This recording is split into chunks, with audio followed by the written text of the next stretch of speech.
अखण्डबिल्वपत्रेण पूजिते नन्दिकेश्वरे शुध्यन्ति सर्वपापेभ्यो ह्येकबिल्वं शिवार्पणम्।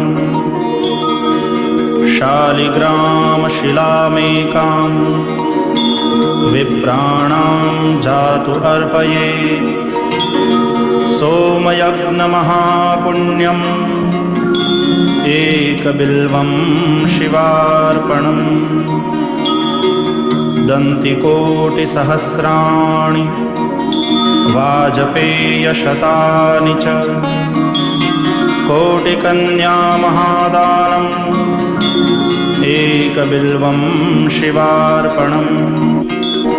लक्ष्म्याः स्तनत उत्पन्नं महादेवस्य च प्रियम्